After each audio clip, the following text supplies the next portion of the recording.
안녕하세요. 방금 소개받은 한신대학교 사회복지학과에서 근무하고 있는 홍선미 교수입니다. 아까 누구나 돌봄이 가능하다는데 사실 돌보는 분은 누가 돌보죠? 사실 여기 계신 많은 분들은 그 돌봄의 현장에 계시는 분들이 아닐까 싶은데 우리가 많은 것들을 고민해야 되는 주제가 아닌가 싶고요. 또 굉장히 그 지역 안에서 서로가 서로를 돌보는 그런 새로운 방식을 오늘 한번 알아보는 시간인 것 같고요. 또 제 이후에도 굉장히 다양한 분들의 자리가 마련되어 있어서 또 제 강의 시간이 좀 짧다 보니까 발표 시간이 짧다 보니까 좀 세세하게 말씀드리지 못하는 건 양해를 구하고 이제 제 발표 시작하겠습니다. 저는 현재 이제 사회보장위원회 커뮤니티 케어 전문위원회 위원으로 활동하고요. 그 위원회는 여러 공공과 민간 위원들이 함께 하고 계시고요. 또 이 커뮤니티 케어를 하면서 국토부나 이제 행안부가 같이 하기 위해서 MOU도 맺고 이 위원회에도 함께 보건복지부와 함께 참여하고 있습니다. 그래서 기존의 보건복지부 사업보다는 훨씬 더 큰 틀에서 이 사업을 해야만 하는 그 이유도 있고 또 그런 어떤 내용 속에서 진행을 하고 있다고 먼저 말씀을 드리겠습니다.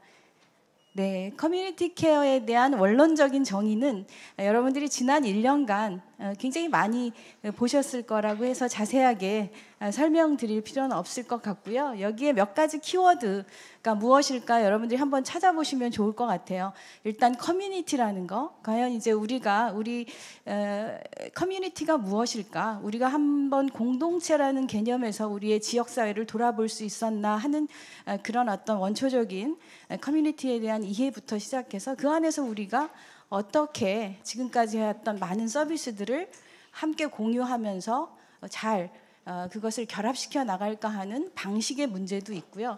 또 그 안에서 굉장히 다른 역할을 해왔던 분들이 이제 함께 일해야 되는 공공과 민간, 또 민간도 굉장히 다양한 영역에서 이제 함께 같은 곳을 바라보면서 가야 되는 굉장히 많은 의미가 있고요. 그 중에서 가장 중요한 것은 그런 것을 필요로 하는 많은 지역사회 그런 어떤 지역 주민들의 욕구가 그동안은 상당히 선별적으로 일부 주민에게만 제공됐다면 이제는 이것을 훨씬 더 많은 지역 주민들이 누릴 수 있는 그리고 생애 주기별로 다양한 욕구들이 조금 이제 적절하게 제공될 수 있는 어떻게 보면 굉장히 큰 사회 서비스의 패러다임의 변화가 아닐까 하는 의미를 이 안에 담고 있다고 보고요. 이제 이 뒤에 또 복지부에서 설명을 할 때 이것이 갖고 있는 여러 가지 국가적인 의미나 이런 것들은 또 한번 말씀드리도록 하겠습니다.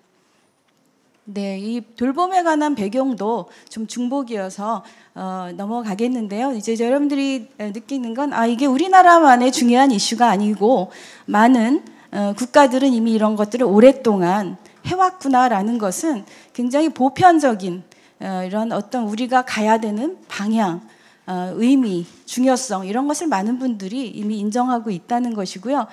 우리는 조금 늦었지만 또 가장 필요로 하는 욕구를 절박하게 갖고 있어요. 그 이유는 뭐냐면 우리나라가 이제 초고령 사회로 진입할 날이 얼마 남지 않았다는 것이죠. 굉장히 빠르게 이제 초고령 사회로 지금 가고 있는 국가가 바로 우리나라이죠. 그래서 이런 것들에 대한 대비를 우리는 빠르게 고령화되는 것만큼 빠르게 준비를 해야 될 필요성이 있는 것 같습니다. 그래서 우리가 그 나이가 들면서 또는 나이가 들지 않았지만 생애 주기별로 그 비교적 젊은 연령에 있는 분들도 누군가의 도움을 필요로 하는 이런 이제 많은 것들을 좀 더 우리 사회에서 여러 가지 사회적 측면에서 개인적 측면이나 가족의 입장이 아닌 국가적 측면에서 봐야 되는 대상이 굉장히 많아졌다는 것이죠. 그래서 보시면 여러 가지 기존에 잠깐 앞에 넘겨볼까요? 네, 우리나라는 이제 그 고령화가 되면 일단 의료비도 많이 들어가고 돌봐야 되는 부양 부담도 사회가 많이 커지죠. 그래서 이런 것들을 볼 수 있는 지표들은 굉장히 많이 있습니다. 몇 가지 대표적인 것을 찝었고요. 그 중에 또 하나 특이한 것은 우리나라는 이것이 굉장히 시설 중심으로 되어 있다. 시설이라는 건 일단 굉장히 고비용이죠. 그리고 더 중요한 건 가족과 떨어져서 내가 살던 곳에서 떠나서 그런 생활을 해야 된다라는 것이 여러분들 생각해 보세요. 내가 만약에 그런 입장이라면 많은 것들과 이별해야 되는, 그렇죠? 나이 들어가고 힘들어지는 것도 속상한데 이제 많은 사람들과 정서적인 이별, 물리적인 분리, 이런 것은 굉장히 많은 사회적인, 정서적인 이런 이제 우리의 미래 사회의 불안, 우려, 부담 이런 것이 되고 있고요.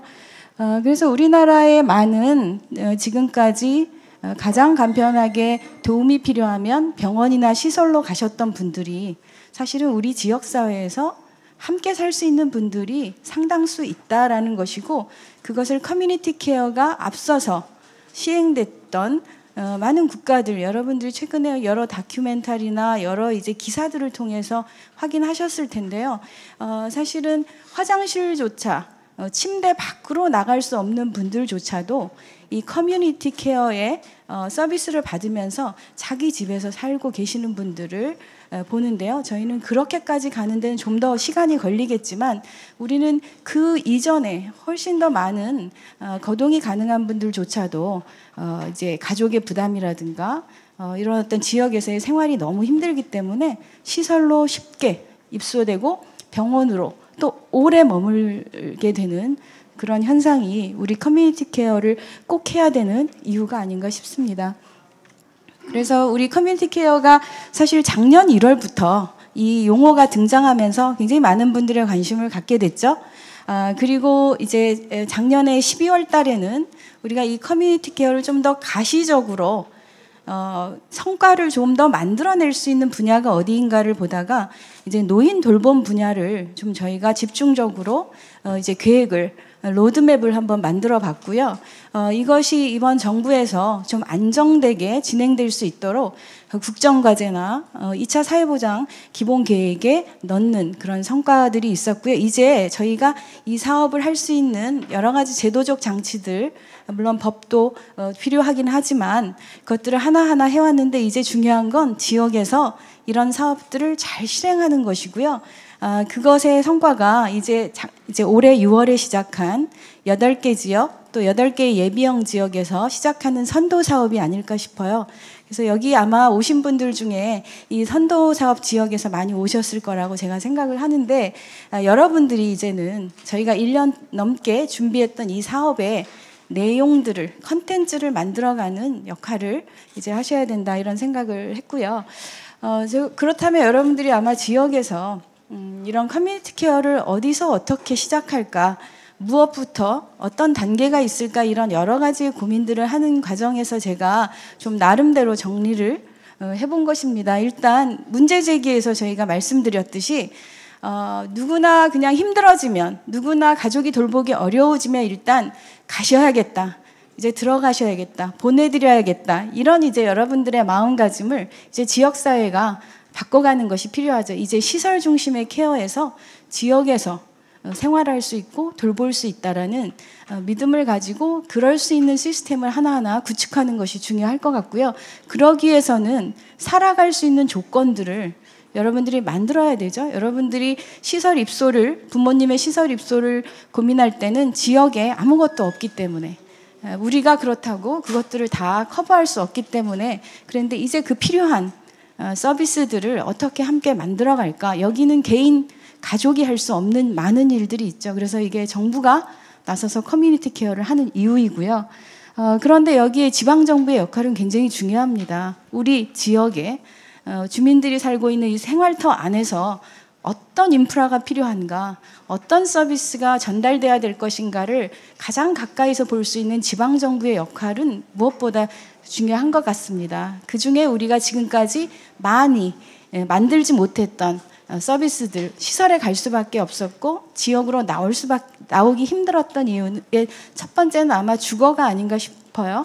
살 곳이 없다라는 거, 가족과 함께 살기 어렵다라는 거. 여러분들 이제 노인 중심이지만 우리가 장애인도 있고 정신장애인도 있고 노숙인도 있고 커뮤니티 케어를 필요로 하는 많은 분들이 계시는데 이분들이 가장 절실하게 요구하는 것들은 주거라는 서베이 결과들이 있었습니다. 그래서 이제 보건복지의 영역을 조금 더 넘어갔지만 정말 더 기본적인 주거에 대해서 이 커뮤니티 케어는 매우 중요하게 고려를 하고 있고요. 거기에 이제 일상생활에 도움이 필요한 분들의 첫 번째 욕구는 무엇보다 돌봄이죠. 아동 돌봄도 있고 어르신 돌봄도 있고 장애인 돌봄도 있고 사실은 이제 장애인 돌봄이라는 말은 정확한 표현은 아닌 것 같아요. 좀 더 자립생활을 지향하는 측면에서 하지만 좀 케어라는 의미에서 말씀을 드렸고요. 어쨌건 그리고 누구나 필요한 건강생활 이것이 내가 생활하는 그 지역 안에서 건강의 욕구가 일상적으로 좀 해결될 수 있는 방식 그것을 채워주는 인프라와 인력 이것들이 이제 커뮤니티 케어에서 중요한 과정일 것 같고요. 그 다음에 좀 더 중요한 건 이것이 마을을 중심으로 가야 된다라는 그런 생각입니다. 그래서 요 하나하나를 제가 좀 설명을 해놨지만 시간 관계상 제가 다 설명을 못 드리고요.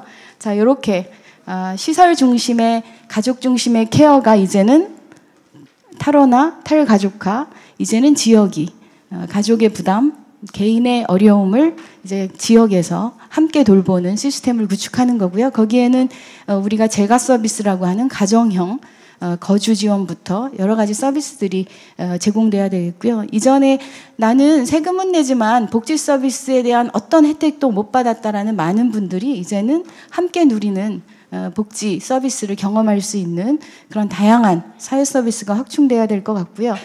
그 다음에 지금 서비스가 없는 건 아니지만 도대체 뭐가 어디에 있는지 또는 누구는 너무 많이 받고 누구는 전혀 못 받는 이런 이제 서비스 전달의 방식도 조금 지역을 중심으로 보편적인 플랫폼을 구축하는 이런 변화가 필요한 것 같고요.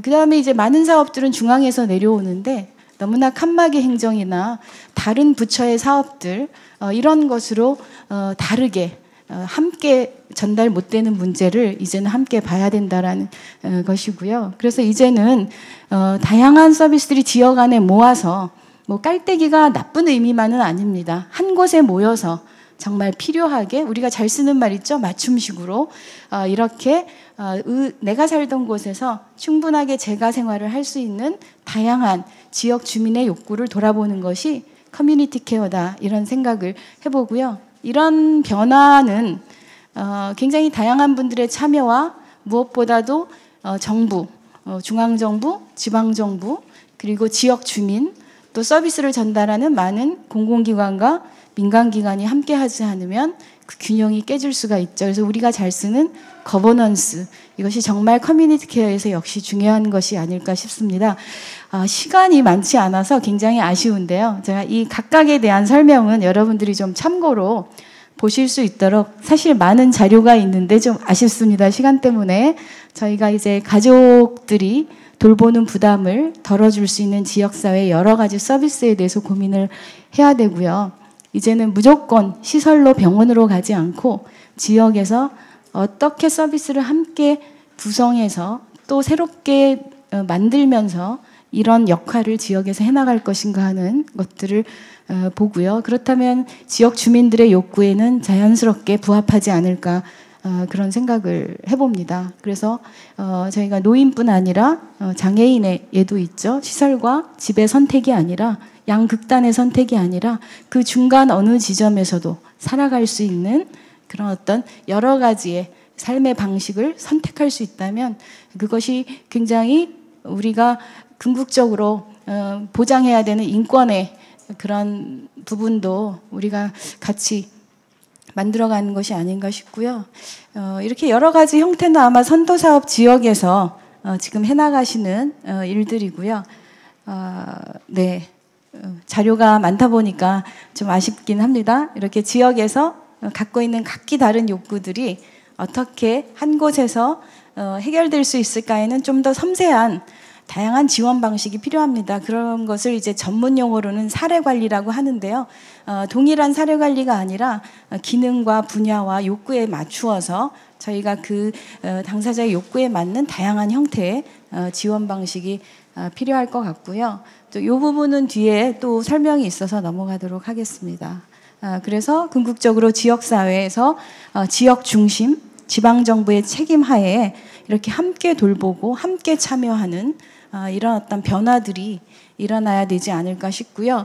만약에 그런 것들이 한 곳에 모인다면 이런 형태가 아닐까라는 이제 노인 어르신들의 커뮤니티 케어에 나름대로 우리가 그리는 이상적인 모형을 이렇게 보여드리고 있습니다.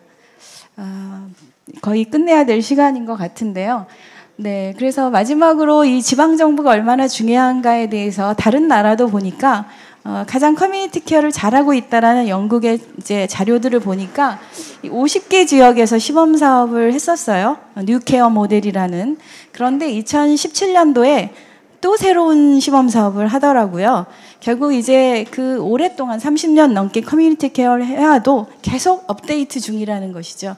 그래서 우리가 이제 시작했기 때문에 하는 과정에 많은 장애도 있고 여러 가지 함께 소통해야 되는 이슈들이 많이 있을 거예요. 그것을 그 지난한 과정, 영국을 보면서 그렇게 잘한다는 저 나라도 2017년도에 또 새로운 모델을 내놨거든요. 그래서 우리도 그런 것을 보며 위로하면서 이렇게 우리가 선도지역 8개 지역 지금 시작하는데 각 지역에서 오신 분들 새로운 사업하는데 정말 어려움이 많으실 텐데 그때 함께 컨설팅도 하고 또 여러 가지 조언도 드리고 하면서 저희 전문가도 여러분과 함께 하겠다라는 말씀 드리면서 제 강의는 마쳐야 되겠습니다. 혹시 여러분들 강의 자료를 갖고 계신가요? 그럼 너무 아쉽네요. 사실 이 뒤에 강의 자료가 좀 많이 있어요. 이게 다른 지역의 선도사업 모델인데 제가 1분만 넘기도록 할게요. 네, 이게 부천시의 행정 구조를 좀 변화해서 만든 노인형 커뮤니티고요. 이게 이제 제주시에서 하고 있는 장애인. 결국은 이제 많은 것들이 하나로 모이고 역할 분담을 어떻게 세밀하게 할 것인가 하는 것이고요. 시설과 지역이 함께 할 수 있는 정신장애인 커뮤니티 케어 모델입니다. 사실 어느 모델보다도 많은 협조를 구해야 되는 그래서 실무자들이 더 힘든 모델이 아마 정신장애인 커뮤니티 케어 모델이 아닌가 싶은데 그렇기 때문에 잘 하면서 더 많은 의미가 있을 것 같습니다. 그래서 이제 정신병원이라는 우리가 굉장히 새롭고 이상한 곳이라고 여겼던 곳이 이제 지역 안으로 들어오는 이런 모델을 여러분들이 이제 조만간 보실 수 있을 것 같습니다. 그리고 마지막으로 과제 제가 이렇게 좀 정리해 봤습니다. 여러분들이 혹시 선도 사업을 계획하고 계시거나 지금 하고 계신다면 우리 지역에 어떤 서비스들이 있는가, 어떤 것이 더 필요한가, 우리 지역 주민의 욕구는 무엇인가 이런 것들을 한번 잘 분석해 보시고요. 지금 기존에 있는 서비스들 결코 적지 않습니다. 이것들이 우리 지역의 목표와 함께 맞추어서 발맞추어서 함께 움직이고 있는가 이거 굉장히 중요하죠. 함께 소통하고 있는가 그리고 그 안에 주민들이 참여할 수 있는 또 사회적 경제 영역이라는 자발적인 조직도 함께 한다면 이것이 지역 전체의 사업으로 확산되지 않을까 싶습니다. 제 강의는 이것으로 마치겠습니다. 네.